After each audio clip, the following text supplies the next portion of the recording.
حضرت سیدنا یزید بن میسرہ رحمت اللہ تعالیٰ علیہ فرماتے ہیں، ہم سے پہلی امتوں میں ایک شخص تھا جس نے بہت زیادہ مال متا جمع کیا ہوا تھا۔ اس کی اولاد بھی کافی تھی، طرح طرح کی نعمتیں اسے میسر تھیں۔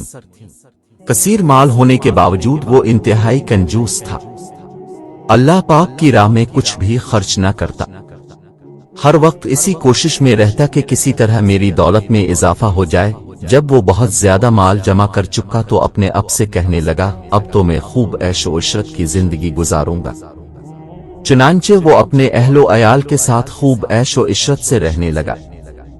بہت سے خدوم ہر وقت ہاتھ باندھے اس کے حکم کے منتظر رہتے۔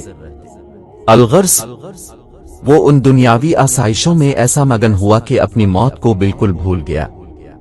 ایک دن ملک الموت حضرت سیدنا عزرائیل علیہ السلام ایک فقیر کی صورت میں اس کے گھر آئے اور دروازہ کھٹکھٹایا۔ غلام فوراً دروازے کی طرف دوڑے اور جیسے ہی دروازہ کھولا تو سامنے ایک فقیر کو پایا۔ اس سے پوچھا، تو یہاں کس لیے آیا ہے؟ ملک الموت علیہ السلام نے جواب دیا، جاؤ اپنے مالک کو باہر بھیجو، مجھے اسی سے کام ہے۔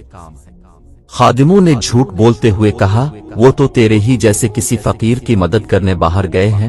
حضرت سیدنا ملک الموت علیہ السلام یہ سن کر وہاں سے چلے گئے۔ کچھ دیر بعد دوبارہ آئے اور دروازہ کھٹکھٹایا۔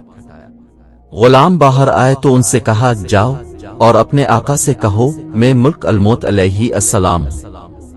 جب اس مالدار شخص نے یہ بات سنی تو بہت خوف زدہ ہوا اور اپنے غلاموں سے کہا، جاؤ اور ان سے بہت نرمی سے گفتگو کرو۔ خدام باہر آئے اور حضرت سیدنا ملک الموت علیہ السلام سے کہنے لگے، اب ہمارے آقا کے بدلے کسی اور کی روح قبض کر لیں اور اسے چھوڑ دیں، اللہ پاک اب کو برکتیں عطا فرمائے۔ حضرت سیدنا ملک الموت علیہ السلام نے فرمایا، ایسا ہرگز نہیں ہو سکتا۔ پھر ملک الموت علیہ السلام اندر تشریف لے گئے اور اس مالدار شخص سے کہا، تجھے جو وصیت کرنی ہے کر لے، میں تیری روح قبض کیے بغیر یہاں سے نہیں جاؤں گا۔ یہ سن کر سب گھر والے چیخ اٹھے اور رونا دھونا شروع کر دیا۔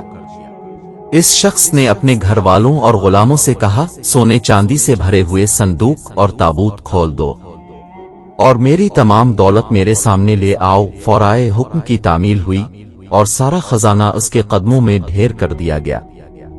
وہ شخص سونے چاندی کے ڈھیر کے پاس آیا اور کہنے لگا، اے ذلیل و بدترین مال، تجھ پر لعنت ہو، تو نے ہی مجھے پروردگار عز و جل کے ذکر سے غافل رکھا، تو نے ہی مجھے آخرت کی تیاری سے روکے رکھا۔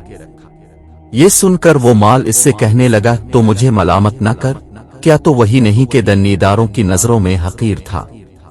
میں نے تیری عزت بڑھائی، میری ہی وجہ سے تیری رسائی بادشاہوں کے دربار تک ہوئی، ورنہ غریب و نیک لوگ تو وہاں تک پہنچ ہی نہیں سکتے۔ میری ہی وجہ سے تیرا نکاح شہزادیوں اور امیر زادیوں سے ہوا، ورنہ غریب لوگ ان سے کہاں شادی کر سکتے ہیں۔ اب یہ تو تیری بدبختی ہے کہ تو نے مجھے شیطانی کاموں میں خرچ کیا، اگر تو مجھے اللہ عز و جل کے کاموں میں خرچ کرتا تو یہ ذلت و رسوائی تیرا مقدر نہ بنتی۔ کیا میں نے تجھ سے کہا تھا کہ تو مجھے نیک کاموں میں خرچ نہ کر؟ آج کے دن میں نہیں بلکہ تو زیادہ ملامت اور لعنت کا مستحق ہے، اے ابن آدم۔ بے شک میں اور تاب دونوں ہی مٹی سے پیدا کیے گئے ہیں، بس بہت سے لوگ ایسے ہیں جو نیکی کی راہ پر گامزن ہیں اور بہت سے گناہوں میں مستغرق ہیں۔